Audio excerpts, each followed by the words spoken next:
Los gritos del prisionero no terminaron porque la muerte los tomó. Terminaron porque el cuerpo mismo se rindió.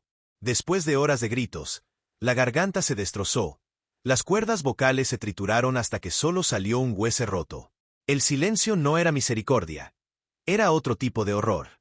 En cámaras oscuras debajo de los castillos, los hombres con uniformes escribieron cada detalle. El primer grito, la confesión, el momento en que la voz falló pero el corazón seguía latiendo. Trataron el dolor como los números en un libro mayor, aprendiendo exactamente cuánto tiempo podría durar un cuerpo antes de que se rompiera. Cuando pensamos en la tortura medieval, imaginamos dispositivos salvajes de películas, doncellas de hierro con picos o personas atadas a las ruedas. Pero la verdad es peor. Las personas que construyeron estas máquinas no eran locos al azar. Estudiaron anatomía humana como cirujanos. Sabían cuántas libras de presión se necesitaba para romper un cráneo, cuán lejos podían estirar una articulación antes de destrozar. Pero no mataba, donde cortar la sangre fluyó lentamente en lugar de rápido. La tortura en esos días no era el caos. Era ciencia. Un sistema frío y cuidadoso diseñado para hacer que las personas sufran el mayor tiempo posible. Las víctimas no fueron solo castigadas. Eran experimentos. Cada grito, cada hueso roto era una prueba de que la máquina trabajaba exactamente como se planeaba. Y las personas que observaban no estaban conmocionadas a extraños. Eran jueces, soldados, incluso ciudadanos comunes que vinieron a ver a la justicia hecha. Es esta mezcla de precisión y crueldad la que hace que la tortura medieval sea tan escalofriante. Esta noche, te llevaré a través de 11 dispositivos creados no solo para matar, sino para romperte lentamente, pieza por pieza, hasta que no te quede nada que dar. Cada uno más cruel, más calculado y más inolvidable que el anterior. El estante parecía casi inofensivo a primera vista. Solo un marco de madera con 2 rodillos y cuerdas. Tus muñecas estarían atadas en un extremo, tus tobillos en el otro. Era simple, pero detrás de esa simplicidad era uno de los dispositivos de tortura más temidos de la Edad Media. El verdugo comenzaría lentamente, colocando su mano sobre el pecho del prisionero para sentir el ritmo de su respiración. Luego vino el primer turno de la manivela. Las cuerdas se tensarían con un sonido como el aparejo de un barco en el viento, crujiendo y gimiendo cuando el cuerpo fue arrastrado en 2 direcciones. Los hombros se arderían mientras se tensaban contra sus cuencas. Y eso fue solo el comienzo. Con el segundo turno, el dolor se volvió insoportable. Las vértebras en la columna comenzaron a separarse con sonidos húmedos y agrietados que se hicieron eco de las paredes de piedra fría. Los testigos lo compararon con el sonido de la madera verde. Las costillas se extenderían, el cartílago destrozando dentro del cofre. Con cada manivela, las articulaciones dieron paso a uno por uno. Las caderas se dislocarían, los brazos se retirarían de forma anormal hacia atrás. La víctima se mantuvo viva a través de todo, consciente de cada pop, cada sonido de desgarro que su propio cuerpo hizo. Una de las víctimas más conocidas fue Anne Skew, una mujer protestante en 1546. Cuando la estiraron, el torturador regular se detuvo, diciendo que sus articulaciones ya se habían separado y que iría más allá la mataría. Pero el propio Lord Chancellor dio un paso adelante y siguió girando hasta que su cuerpo cedió por completo. Sus hombros y caderas fueron destruidas, sus brazos se doblaron hacia atrás. Cuando llegó el momento de ejecución, ella ni siquiera podía caminar. Tuvieron que llevarla a su muerte en una silla. Aún así, ella nunca les dio los nombres que exigieron. Para aquellos que de alguna manera sobrevivieron, el estante dejó cicatrices permanentes. Sus espinas permanecieron alargadas, dejándolas más altas pero incapaces de estar rectas. Las juntas salieron fuera de lugar de los movimientos más simples. El daño nervioso los perseguía de por vida, a veces causando ataques repentinos de dolor años después. El estante era cruel, pero en comparación con lo que vino después, era casi misericordioso. El burro español era un dispositivo que parecía simple pero daba dolor en una de las formas más crueles imaginables. No era más que un largo rayo de madera con forma de un triángulo afilado, su borde perfeccionado a una cuña estrecha. La víctima se vio obligada a sentarse, desnuda, con las piernas a cada lado como si estuvieran montando un caballo. Pero en lugar de un asiento suave, su peso corporal completo se presionó en el borde delgado de la madera. El dolor fue instantáneo e insoportable, cortando la parte más sensible del cuerpo. Los torturadores nunca confiaron solo en la gravedad. Ataron pesas pesadas con los tobillos de la víctima, comenzando con 20 libras, luego aumentando a 40, 60, a veces más. Cada libra condujo la cuña más profundamente en carne. Los hombres a menudo sentían que su escroto se separaba como la fruta que se dividía bajo presión. Las mujeres sintieron que su pelvis comenzó a separarse, los huesos cambiando de maneras que nunca podrían sanar. Se describió que el dolor tenía una espada forzada lentamente a través del cuerpo, sin forma de escapar. Los registros de la Inquisición española mencionan a las mujeres acusadas de brujería colocadas en el burro durante horas, a veces días. Los registros navales de la flota británica también mencionan que se usa para castigar a los marineros, señalando que después de solo 2 horas, la habilidad de un hombre para el padre, los niños fueron destruidos permanentemente. Después de 4, la mayoría de las víctimas perdieron el control de su vejiga e intestinos, los nervios cortados para siempre por la cuña de madera. Después de 6, los huesos pélvicos se rompieron bajo la presión. Algunos inquisidores fueron aún más allá, cubriendo el haz con sal o vinagre para que la carne desgarrada se quemara mientras se dividía. Los sobrevivientes llevaron el daño a la vida. Muchos no podían sentarse normalmente de nuevo. Algunos caminaron con una floja o un waddle extraña, con la pelvis rota más allá de la reparación.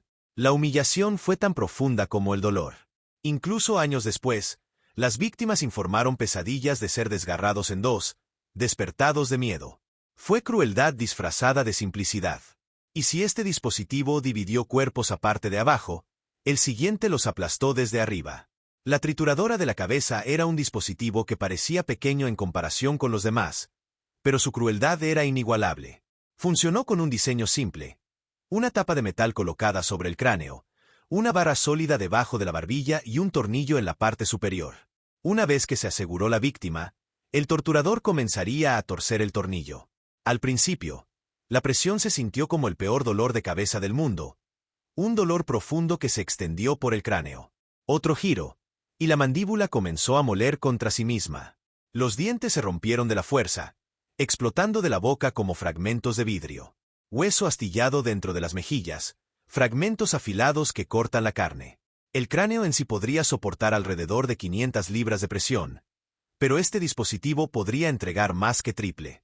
Los testigos hablaron de escuchar grietas como las nueces que se rompieron cuando los huesos sobre los oídos comenzaron a ceder.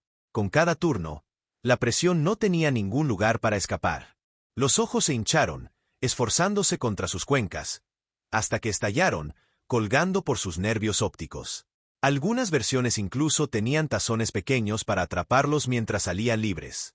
Una cuenta de 1563 describió a un ministro protestante torturado de esta manera. El tornillo se giró lo suficiente como para fracturar su mandíbula y romper sus dientes.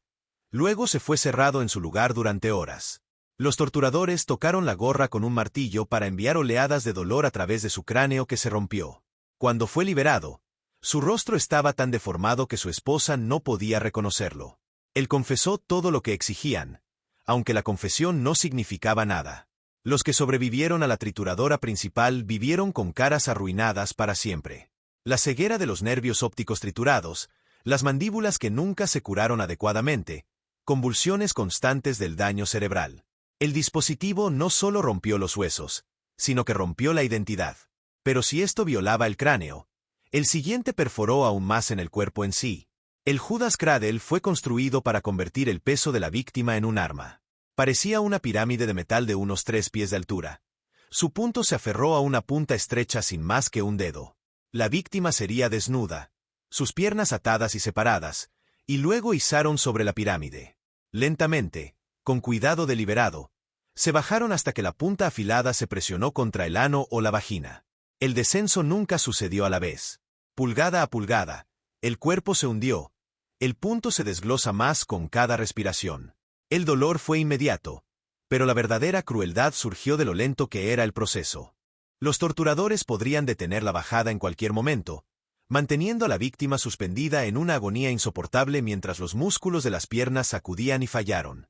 Cuando el cuerpo finalmente cedió, la pirámide se abrió paso por entrar, dividiendo el tejido, desgarrando los músculos, a veces rompiendo órganos.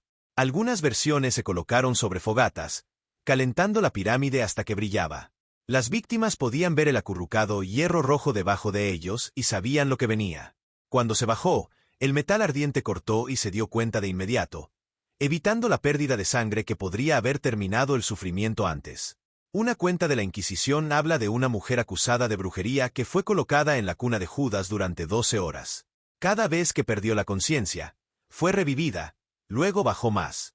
Cuando terminó, el punto de hierro se había roto a través de su recto en su abdomen.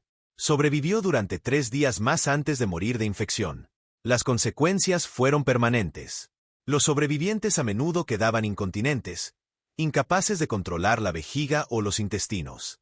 Las mujeres a veces sufrían lágrimas internas que creaban infecciones y vergüenza de por vida. La tortura no terminó con la liberación. Se quedó con ellos en el cuerpo y la mente. Pero la crueldad medieval no se detuvo en el cuerpo.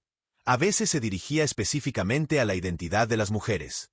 El seno, también llamado Iron Spider, era un dispositivo diseñado con un propósito: mutilar a las mujeres. Estaba hecho de garras de hierro, generalmente 4 ganchos afilados que se podían prensarse contra la piel o calentarse hasta que brillaban rojo. El torturador sujetaría las garras en los senos de una mujer, cavando en la carne. Luego, con una fuerza lenta y deliberada, el dispositivo fue alejado. Las garras se rasgaron a través de la piel, la grasa y el tejido, a veces arrancando los senos por completo. El acto no fue rápido. Cada tirón se estira y fibras trituradas, cada movimiento destrozando los vasos sanguíneos uno por uno. Si las garras se calentaron, el dolor abrasador se combinó con el olor a carne ardiente que llenó la cámara. Esto no era solo una tortura, sino un castigo dirigido directamente a la feminidad. Las mujeres acusadas de adulterio, brujería o crímenes de moralidad a menudo se vieron obligadas a enfrentar al Stremper. Su sufrimiento estaba destinado a ser tanto físico como simbólico, destruyendo la parte de su cuerpo vinculado a la feminidad y la maternidad. En algunos casos, el dispositivo se fijó a una pared como la araña de hierro. La mujer sería presionada contra él, y luego arrastrada, dejando su carne atrás, todavía colgando de las garras. Los registros de la Alemania del siglo XV describen a una mujer acusada de adulterio cuyo seno fue arrancado con un desgarrador calentado. Los testigos dijeron que el sonido chisporroteante resonó en la habitación mientras su carne ardía y se separaba. Ella vivió durante 3 días después, su cavidad torácica expuesta al hueso, antes de morir de infección. Los sobrevivientes quedaron desfigurados permanentemente, con heridas abiertas que rara vez se curaron adecuadamente. Muchos sufrieron infecciones que regresaron por el resto de sus vidas, y aún más fueron rechazadas por la sociedad, marcadas para siempre como mujeres rotas. Y mientras esto rasgaba carne, las siguientes víctimas desgarran aparte de adentro hacia afuera. La pera de la angustia era lo suficientemente pequeña como para caber en una mano, pero su daño fue devastador. Era un dispositivo de metal con forma de pera cerrada, suave en el exterior para que pudiera ser forzado a entrar en el cuerpo de la víctima. Una vez dentro de la boca, vagina o ano, se giró un tornillo en la base, lo que provocó que las 4 hojas de metal se separaran. Con cada giro, la pera lisa se ensanchó en una flor cruel, estirando y desgarrando el delicado tejido. El dolor fue inmediato, pero el verdadero horror estaba bajo el control. El torturador podría detenerse en cualquier momento, dejando a la víctima temblar de miedo antes de volver a girar el tornillo. Las mujeres acusadas de brujería o adulterio a menudo se vieron obligadas a soportarlo vaginalmente, mientras que los hombres acusados de sodomía lo enfrentaron analmente. Para los blasfemas, la pera fue empujada a la boca. Un giro medio dislocó la mandíbula. Un giro completo se dividió en los labios y se separó las mejillas. Dentro del cuerpo, el daño fue peor. Cada lento expansión rasgó tejidos que nunca podrían sanar, causando sangrado, infección y discapacidad permanente. Un registro de la Inquisición describe a una mujer acusada de asociarse con el diablo. La pera se insertó y se expandió lentamente durante 6 horas. Cada vez que gritaba, el tornillo giraba aún más, arrancándola desde adentro. Al final, el daño interno fue tan severo que sangró continuamente durante días antes de morir de infección. Incluso cuando las víctimas sobrevivieron, las lesiones nunca se curaron por completo. Muchos desarrollaron fístulas, agujeros antinaturales entre los órganos que los dejaron incontinentes y con dolor constante. El daño estaba oculto por dentro, por lo que no había escapatoria. No había forma de mostrarle al mundo lo que se había hecho. La pera destruyó a las personas en silencio, dejándolas rotas desde adentro. Pero no toda la tortura estaba escondida en interiores. Algunos se convirtieron en teatro público. La rueda de ruptura convirtió la ejecución en un espectáculo destinado a aterrorizar a todos los que la vieron. La víctima estaba atada. Sus brazos y piernas se extendieron por los radios de una gran rueda de madera. Uno por uno, el verdugo se rompió sus extremidades con un martillo de hierro, comenzando con las piernas y trabajando hacia arriba. Los huesos se rompieron, las articulaciones se rompieron, pero los golpes a menudo tenían cuidado de evitar matar directamente. Cuando el cuerpo se rompió en suficientes lugares, la rueda estaba en posición vertical y colocada en un poste, la víctima destrozada tejida en los radios como una exhibición grotesca. El condenado podría permanecer vivo durante horas, incluso días. Con las extremidades dobladas en ángulos imposibles, colgaron indefensos al aire libre. Los cuervos se abrocharon los ojos. Los insectos se arrastraban por carne rota, colocando huevos en heridas. El sol los horneó durante el día, y los vientos fríos los congelaron por la noche. Para la multitud, era teatro. Las familias se reunieron para mirar. Los niños que veían con sus propios ojos lo que les sucedió a quienes desafiaron la autoridad. Imagine pasar por la plaza del pueblo y ver no solo un cuerpo, sino su vecino, roto y dejado durante semanas como advertencia, su cadáver blanqueando bajo el sol.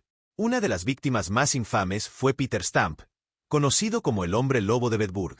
Acusado de brujería, canibalismo y asesinato en 1589, fue colocado en el volante después de ser desgarrado con pinzas calientes. Sus brazos y piernas se rompieron en 10 lugares antes de que su cabeza finalmente fuera golpeada. Pero antes de ese final misericordioso, soportó la agonía de la rueda. Su cuerpo se torció en algo que ya no era humano. La rueda de ruptura destruyó lentamente, públicamente y completamente. Pero en comparación con lo que vino después, fue casi misericordioso, porque el siguiente dispositivo era solo una sierra de carpintero, y podría dividir a una persona en dos. Saw torture fue uno de los métodos de ejecución más simples y horribles. La víctima fue colgada por los tobillos, su cabeza cerca del suelo y sus piernas se extendieron. Esta posición no fue elegida por accidente. Colgarlos al revés mantuvo la sangre fluida para el cerebro, lo que significa que se mantuvieron conscientes mucho más tiempo de lo que habrían erguido. Una vez asegurados, 2 verdugos colocaron una gran sierra de carpintero en la ingle y comenzaron a cortar. Los primeros golpes atravesaron una carne suave, cortando los genitales antes de moler en la pelvis. El sonido del hueso se destrozó mezclado con los gritos de la víctima. Cada movimiento de la sierra fue lento y estable. Los verdugos cuidaban no apresurados. La sangre se derramó hacia abajo, pero la posición al revés significaba que la víctima permaneció despierta, obligada a sentir cada golpe. Algunas cuentas afirman que las personas se mantuvieron conscientes hasta que la cuchilla llegó al estómago. Sus ojos se abren incluso cuando sus cuerpos se separaron. Una historia de Persia medieval habla de un príncipe que enfrentó este destino. Se ordenó a sus verdugos que se tomaran su tiempo, aserrando lo suficientemente lento como para mantenerlo vivo durante más de 1 hora.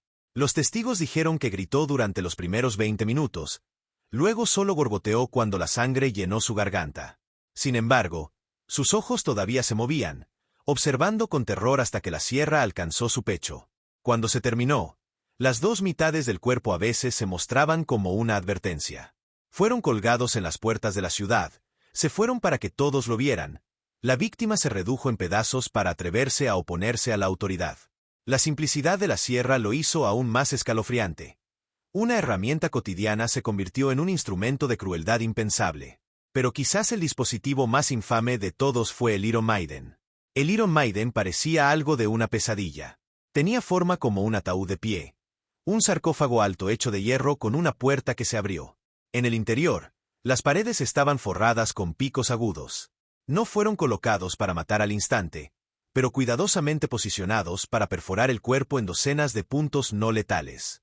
Cuando la víctima fue cerrada por dentro, los picos se metieron en la carne, los golpes, los brazos, los hombros, incluso la cara, redujeron los órganos vitales para que la persona sangrara lentamente.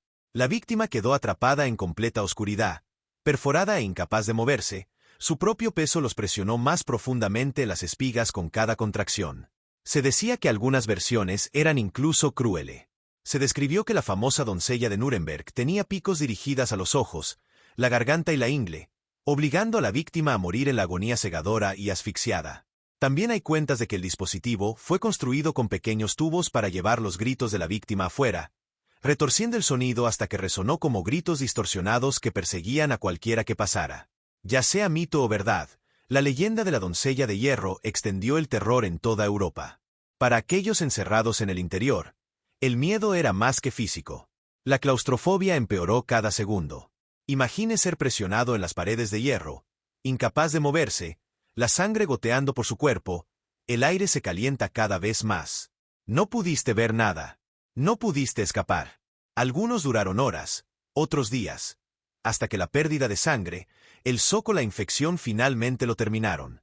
Cuando finalmente se abrió la puerta, el cuerpo a menudo permaneció empalado, mantenido en posición vertical por los picos. A veces, el cadáver se exhibía como una advertencia. La puerta de hierro giraba de par en par para revelar los restos empapados de sangre. La doncella de hierro atrapó a sus víctimas en silencio y sombra. Pero mientras la doncella se cerró a tu alrededor, el empalamiento te dejó expuesto durante días. El empalamiento no era solo un método de ejecución, sino una firma de miedo. Vlad III de Wallachia, recordado como Vlad el Empalador, lo convirtió en un arte de horror. El proceso comenzó con una estaca de madera, gruesa y larga, su punta redondeada en lugar de afilada. Esto fue deliberado. Un punto afilado mataría demasiado rápido, pero una recta se desgarró lentamente, manteniendo víctima. La estaca fue engrasada e insertada cuidadosamente a través del ano o la vagina.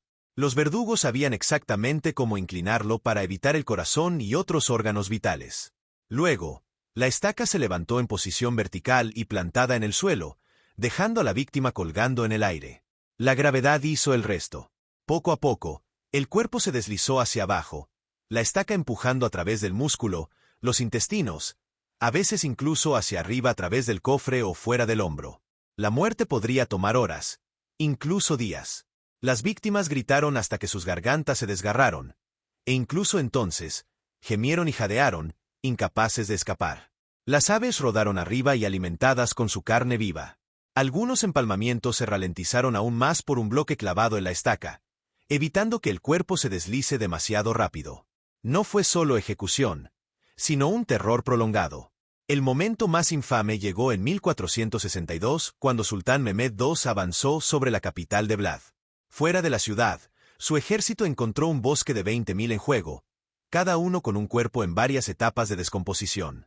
Los hombres, las mujeres y los niños se exhibieron en filas, un paisaje grotesco de la muerte. El hedor de sangre y podredumbre transportaba por millas. Algunas víctimas todavía estaban vivas, gimiendo débilmente entre los muertos. La vista era tan horrible que incluso el ejército otomano endurecido, recién llegado de conquistar a Constantinopla, se volvió con asco y miedo. El empalamiento fue más que crueldad, fue una guerra psicológica. No se rompió justo la víctima, pero el espíritu de ejércitos enteros. Y finalmente, un dispositivo que convirtió gritos en música: el toro descarado. El toro descarado fue tortura convertida en rendimiento. Era una estatua hueca hecha de bronce, formada como un toro de tamaño completo con una pequeña puerta a su lado. Una víctima sería forzada adentro, encerrada en su lugar, y luego un fuego encendido debajo del vientre del toro. A medida que el bronce se calentaba, el aire en el interior se volvió insoportable. Al principio, la piel de la víctima ampollaba, sudaba de cada poro. Luego, cuando el calor aumentó, su cuerpo comenzó a cocinarse desde el exterior. Pero lo que hizo que el toro descarado infame no fue solo el fuego. Su creador, un artesano llamado Perillos de Atenas, diseñó la cabeza del toro con un sistema de tubos y tuberías. Estos funcionaron como un instrumento, retorciendo y amplificando los gritos en algo que sonaba como el raya de un toro real. Desde afuera, la multitud vería humo verterse de las fosas nasales y escuchar el rugido de la bestia mientras la víctima ardía viva. La tortura se convirtió en un espectáculo. La agonía se transformó en el teatro. La historia cuenta que cuando Perillos presentó su invención a Palaris, el tirano de Sicilia, pidió demostrar el sistema de sonido. Perillos subió, esperando ser retirado rápidamente. En cambio, Palaris ordenó un incendio encendido. El inventor fue asado vivo en su propia creación. Sus gritos resonan en la cabeza del toro. Fue arrastrado antes de la muerte y arrojado por un acantilado, sin que nadie, ni siquiera el creador, estaba a salvo de tanta crueldad. Las víctimas dentro del toro soportaron una muerte lenta y horrible.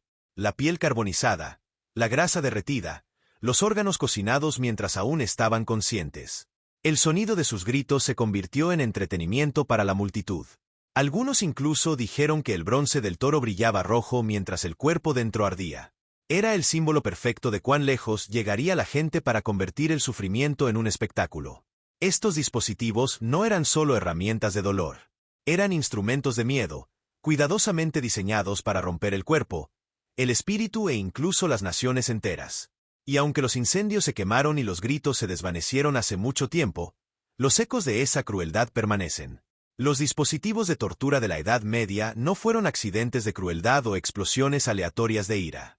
Fueron planificados, diseñados y probados con precisión fría. Cada cuerda, cada tornillo, cada borde afilado se colocó con un propósito, diseñado no simplemente para matar, sino para romper un ser humano lentamente. Estas máquinas convirtieron el dolor en un proceso. Se estiraron, aplastaron, perforaron y quemaron de manera que mantuviera víctima el tiempo suficiente para sufrir todo lo que la anatomía humana podría soportar. No era el caos, era un sistema. La verdad escalofriante es que los hombres que llevaron a cabo estos castigos no eran monstruos que acechaban en las sombras. Eran profesionales, servidores pagados de la ley. Mantuvieron registros, transmitieron técnicas y trataron la tortura como una nave. Se vio que hacían su trabajo, haciendo cumplir la justicia como exigía los tribunales.